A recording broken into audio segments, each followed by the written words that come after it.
రాకేష్ జుంజున్వాలా.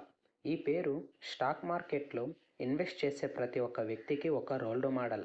ఎందుకంటే ప్రతి వ్యక్తి స్టాక్ మార్కెట్లోకి సక్సెస్ అవ్వాలని వస్తారు. అలాంటి వారికి అతను ఒక ఇన్స్పిరేషన్.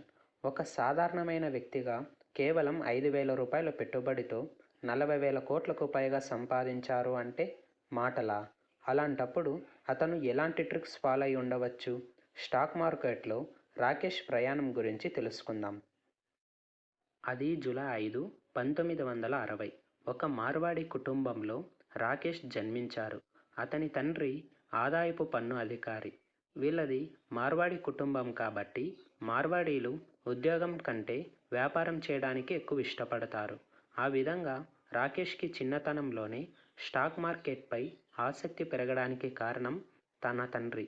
ఎలా అంటే తన తండ్రి తన స్నేహితులతో స్టాక్ మార్కెట్ గురించి ఎప్పుడూ మాట్లాడేవాడు.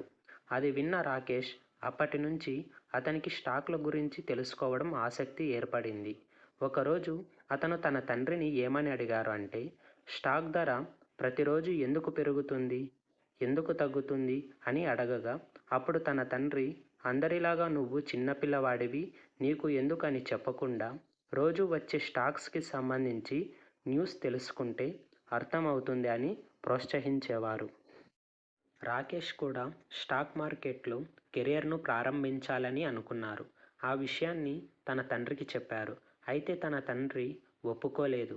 మొదట కళాశాల నుండి డిగ్రీని పొందమని సూచించారు. ఎందుకంటే ఒకవేళ స్టాక్ మార్కెట్లో ఫెయిల్యూర్ అయితే తన డిగ్రీతో ఏ జాబ్ అయినా చేసుకోవచ్చని అనుకున్నారు. అప్పటి నుంచి చదువు మీద దృష్టి పెట్టిన రాకేష్ 1985లో సీడెన్హమ్ కాలేజ్ నుండి చార్టర్డ్ అకౌంటెంట్గా డిగ్రీని పొందాడు.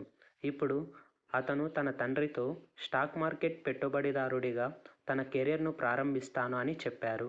దీనికి అతని తండ్రి ఏం చెప్పారు అంటే, తాను పెట్టుబడికి ₹1 కూడా ఇవ్వను, అలా అని తన ఫ్రెండ్స్ వద్ద నుండి కూడా అప్పు తీసుకోకూడదు అని కండిషన్ పెట్టారు. పెట్టుబడి కోసం ఏదైనా పని చేసుకోవచ్చు అని చెప్పారు. అలా ఎందుకు చెప్పారు అంటే తన సొంత డబ్బు అయితే భయంతో, బాధ్యతతో ఉంటారని ఆలోచించారు.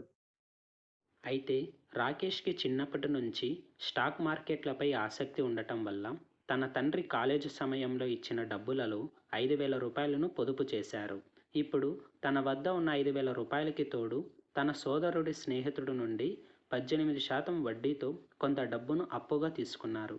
ఇప్పుడు రాకేష్ ఏ కంపెనీలో ఇన్వెస్ట్ చేయాలి అని ఆలోచించగా టాటాకు సంబంధించిన టీ షేర్లను కొనుగోలు చేయాలని అనుకున్నారు. అతను టాటా టీ యొక్క 5,000 షేర్లను కేవలం ₹43కి కొనుగోలు చేశాడు. ఆ స్టాక్ 3 నెలల్లోనే ₹143కి పెరిగింది. కేవలం 3 నెలల్లోనే రాకేష్ గారు 3 రెట్లు ఎక్కువ లాభం పొందాడు. తర్వాత ఇతర స్టాక్ల ద్వారా 3 ఏళ్లలో 25 లక్షల లాభాన్ని సంపాదించారు. స్టాక్లోకి వచ్చిన తొలి రోజుల్లో రాకేష్ గారికి ఎక్కువ లాభం వచ్చిండేది టాటా గ్రూప్ నుంచే. రాకేష్ గారి జీవితంలో మొదటగా కోటీశ్వరుడిగా మార్చిన స్టాక్ ఏది అంటే ఐరన్ మైనింగ్ కంపెనీ. ఇది గోవాకి చెందినది. అయితే ఇందులో 4 లక్షల షేర్లను ₹28కి కొనుగోలు చేశారు. వెంటనే ఆ షేరు ₹65కి చేరడంతో కోటి పెట్టుబడి దాదాపు 25 కోట్లకు పెరిగింది. 2003 సంవత్సరం టైటాన్ కంపెనీ ఒక షేర్ వాల్యూ ₹3 ఉంది. రాకేష్ టైటాన్ కంపెనీలో పెట్టుబడి పెట్టాలని అనుకున్నారు. ఒక షేరు ₹3తో 6 కోట్ల షేర్లను కొన్నారు. అవి ఇప్పటికీ అలాగే హోల్డ్లోనే ఉన్నాయి.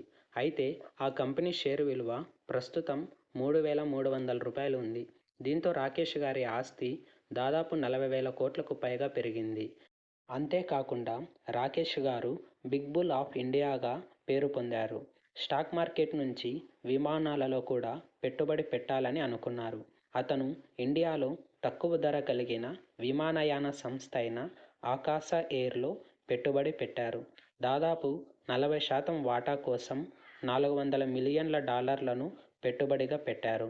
అంతేకాకుండా అతను తన ఆస్తి, తన షేర్లను చూసుకోవడానికి సొంతంగా రేర్ ఎంటర్ప్రైజెస్ అనే ఒక కంపెనీని కూడా స్థాపించారు.